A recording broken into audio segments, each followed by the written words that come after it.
Hello, good morning everybody. Welcome to today's Low Carb in the Leaves. I'm Dr. Mary Barson from Real Life Medicine. This week we've been talking about our circle of control. That is all the things in our life over which we have direct control. And pretty much the only thing we have direct control over is ourselves. What we do, what we say, what we eat, what we drink, how we move, where we go. These things are in our direct control.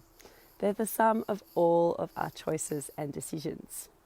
And as I discussed yesterday, beyond that, all the people in our life, all the decisions that those other people in our lives make, they make up our circle of influence.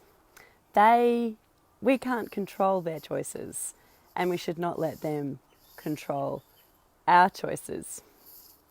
Today I'm going to expand on this concept of the circle of control a bit more and discuss how once you start making healthful choices become easier. So by this, I mean that good choices beget good choices. We've discussed many times before in real life medicine about how we make choices, how we make decisions that are healthful or unhealthful, what makes us choose to devour an entire box of donuts versus walking past the donuts in the supermarket. Well, we've got two main players in our brain that make decisions. Is that prefrontal cortex? We like to think of it as the parent brain, this highly evolved part of our brain. It evolved quite late.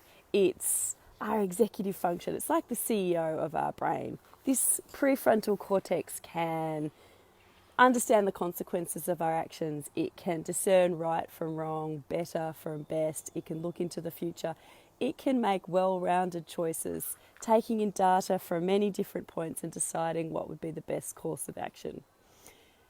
And when you've got your parent brain, your prefrontal cortex in charge, then that's a pretty happy place to be, generally speaking. But we also have our emotional brain, much more ancient, evolutionary speaking, been extremely important in survival.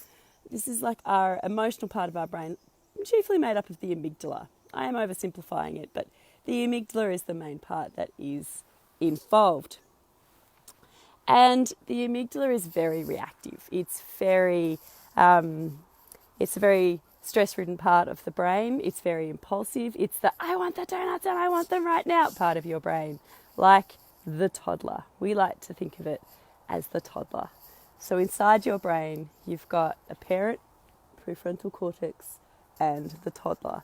And anyone who's had kids know that you can't let a toddler be in complete control of their own diet and lifestyle. That would lead to disaster. And when our toddler brain, our amygdala, is in charge, it's a pretty unhappy place to be.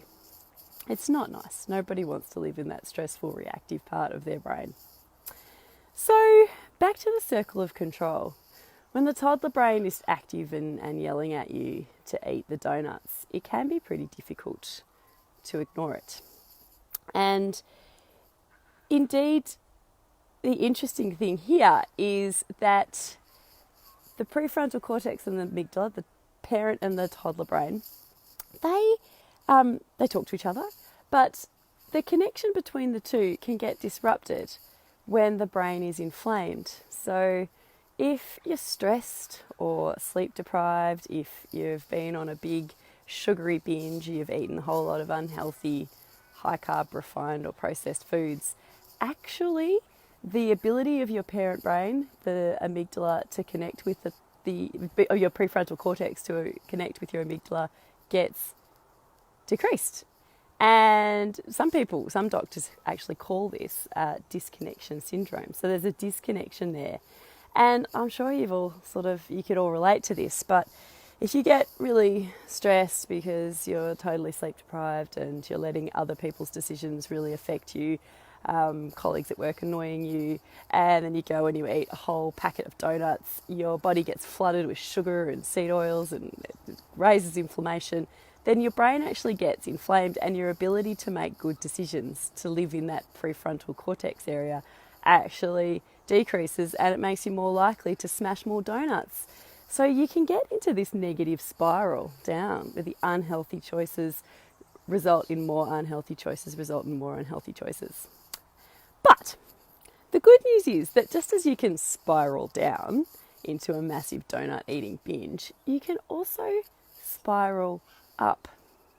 So just a few good choices can really bring that prefrontal cortex back online and make you more able to make well thought out, healthful decisions. So just focusing on that circle of control and making one healthy choice actually leads to your ability to physiologically make more healthy choices. You can spiral up.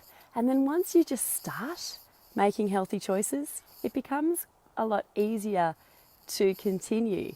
Part of this is psychological. It's the momentum that you get from good choices.